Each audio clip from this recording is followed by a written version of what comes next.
Hey everybody, welcome back to Clipboard Cars. In today's episode we have the 2025 Ford Mustang Mach-E GT, and it's the first EV on our channel.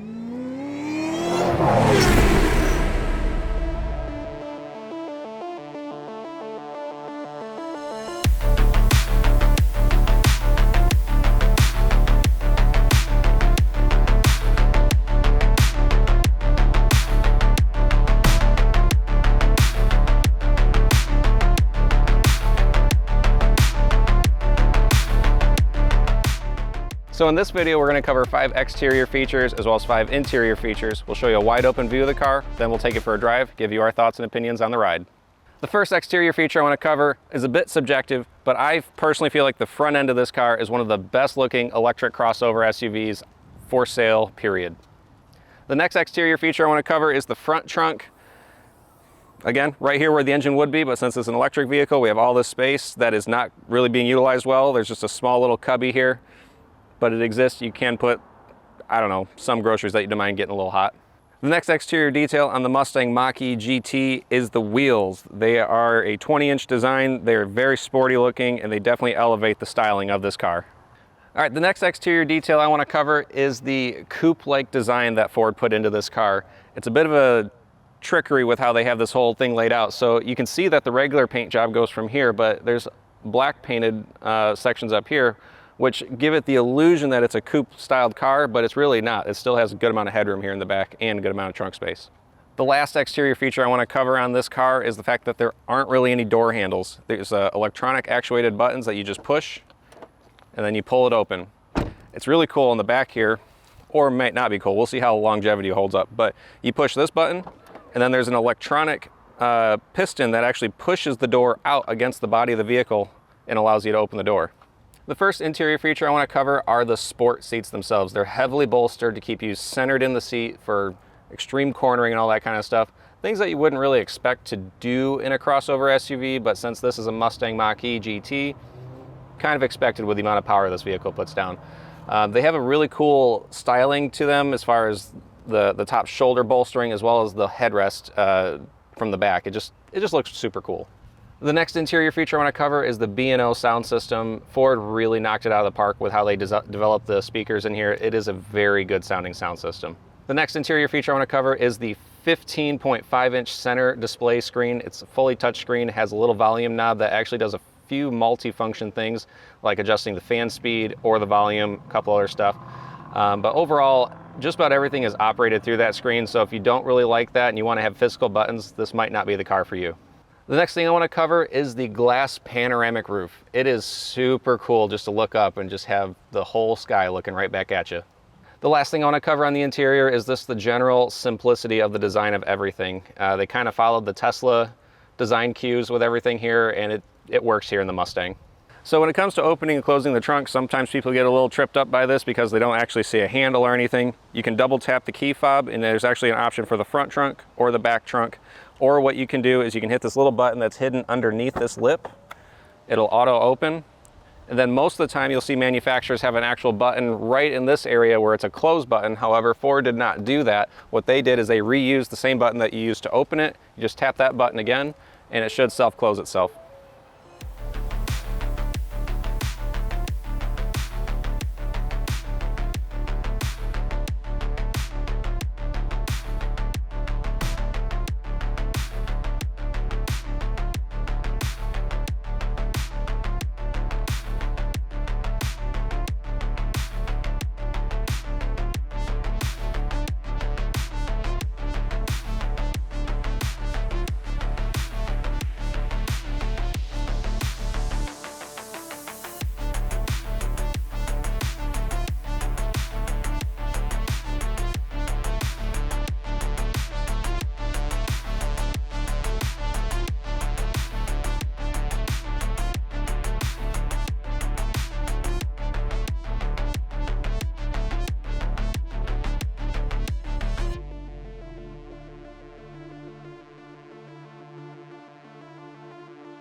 All right, we are driving the Mach-E GT.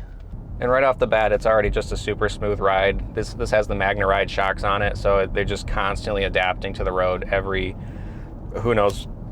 So this Mach-E GT has the dual motor E all-wheel drive. Since it's an electric vehicle, they're gonna just throw the letter E in front of everything for all their names. This particular electric vehicle has a 91 kilowatt electric battery, and it's the extended range, so it's rated for about 265 miles of range. But if you're practicing good charging techniques for having a electric vehicle as your daily driver, you're typically only going to want to charge it up to about 80%, and you're going to want to deplete it to 20% to have the best battery health when operating one of these vehicles. So typically you're going to look at about 200 miles of range before you're going to start wanting to get to a charger to properly maintain this vehicle.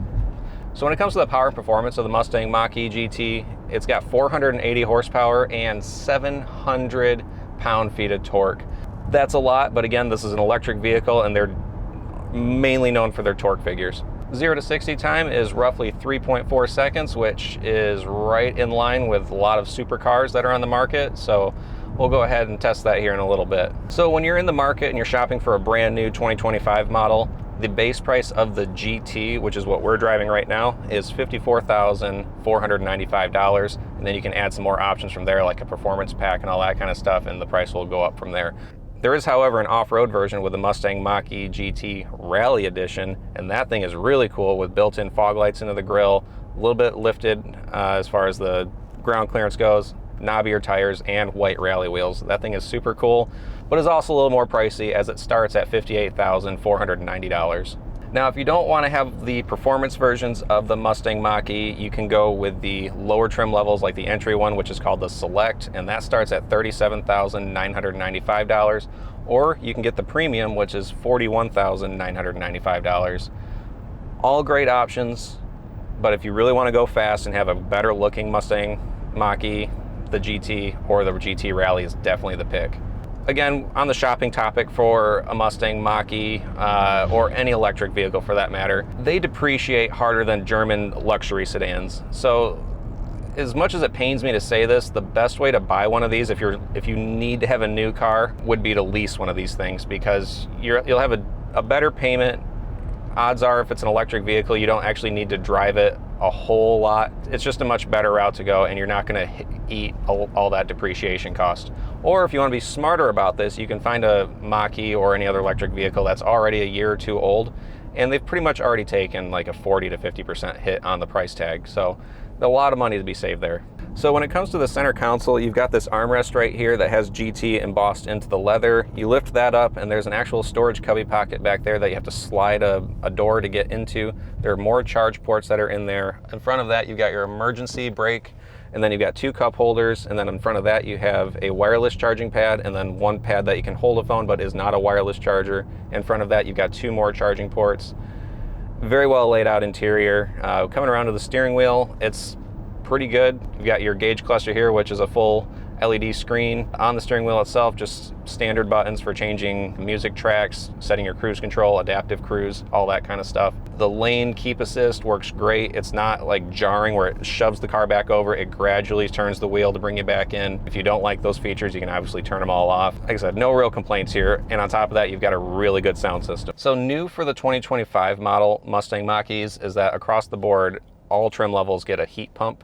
That is something they did not have standard on older models, and it is critical to have one of those because in colder climate temps, the battery really struggles to hold its charge, and there's just a lot of other things that go on with the electronics if the battery isn't up to temperature. No car is perfect. Let's go through a little cons list here with the Mustang Mach-E GT. And the first one is it's not the fastest at charging in its segment. You've got Teslas and Rivians that pretty much smoke this thing on battery charging. It's just something to keep in mind. If you just plan to have this in the garage and charge it overnight and that's how you're going to do it, then that won't apply to you. This car is perfectly fine for you. The next thing I want to cover is that typically with electric vehicles, the insurance rates are a lot higher than gas vehicles. It is what it is. I don't know the exact reasons why, but it is a lot more expensive to replace a battery if you puncture it. So just keep that in mind when you're shopping. The other thing that people don't take into account when shopping for an electric vehicle is the sheer weight of these things and how much more wear it puts on your tires. So again, especially with performance electric vehicles, the tires definitely get shredded faster. Again, you're looking at a ballpark 200 usable miles of range with this particular electric vehicle. Is what is your lifestyle demand as far as how far is your daily commute? Do you find yourself having to change plans midday and have to go across town to go do something and you didn't think about that in the morning? An electric vehicle like this might not be the right choice for you, but there are plenty of gas options that will definitely go 500 plus miles of range that are very quick to fill up. So now let's cover some of the common problems that owners have faced with the Mustang Mach-E GT. It's not particularly to the 2025 model, but it's also going to rope in all of the prior years that the Mustang Mach-E's have been out. So the first one is that when the 12-volt battery starts to get a little bit on the low end, the electronic locks tend to freeze and not actually function. This could be a bad thing in the fact that you could trap your occupants in the vehicle and you're going to have a hard time getting them out until you can get that battery jumped. One way to remedy that, though, is to make sure you change that battery once every 2 years, and you shouldn't ever have that issue happen. Keyword shouldn't, electronics are always finicky. So this large 15.5-inch infotainment screen does tend to freeze up from time to time. I can't say for sure on the 2025 models, but on older generations, that has been a thing to happen. Typically, though, it does happen if it's extremely hot outside or if extremely cold outside. These large screens really get temperamental when the temperatures are really one way or another. The next common problem, I wouldn't say is very common, but owners have reported this, where if you don't drive the vehicle enough, the rear rotors on the brakes tend to score themselves, and then you're going to start hearing a grinding sound and you'll eventually have to replace the rotors. For whatever reason, if you just let these cars sit, that just happens.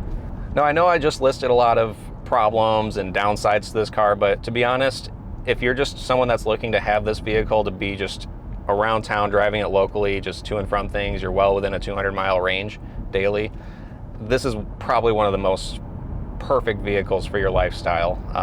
There's no maintenance to these things. There's no oil changes. At most, you have to change the coolant once every 2-3 years for the battery. But outside of that, it's just a straightforward, you hop in and go. And then when you get home, plug it in, charge it. You don't have to stop at gas stations or anything like that, so your snack budget might go down too. So on top of all that, you have a great looking car inside and out. You have mostly what I would consider a very reliable car. Temperatures do affect electric vehicles. It's not just the Mach-E GT. Just any electric vehicle will have some sort of an issue. Even gas cars have issues in the freezing cold temps. The other fun thing is that this car has near supercar performance when it comes to acceleration and braking. This has Brembo brakes on it, by the way.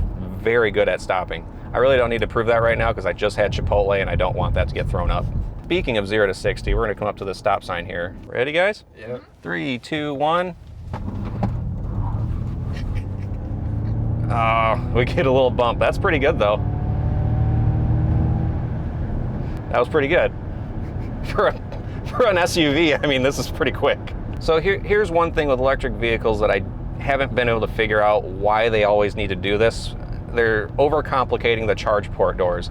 They're having this fancy door do this electronic open thing going on. Ford saw right through all of that BS and they just said, nope, just tap it, it opens.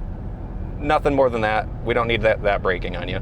Tesla owners or Rivian owners or Porsche owners can't get the charge port open and they can't even charge their own cars because the little electronic actuators for those just stopped working or it's too cold. So when it comes to general space inside the Mach-E GT, it's just like any other midsize SUV or crossover. I'm 6'3".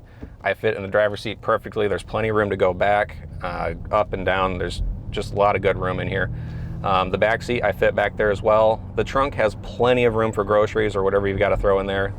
I think that Ford did a really good job with the packaging of this car. So if I were to buy one of these cars, the way I would spec this would be one of two ways.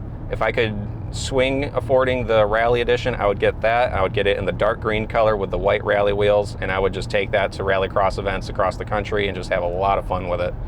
The other way that I would spec it would be just in the regular GT, and then I would get it with the performance pack, and then I would get it dark green with the bronze package. I think that is one of the cleanest looks for this car. Hold on. Woo-hoo-hoo!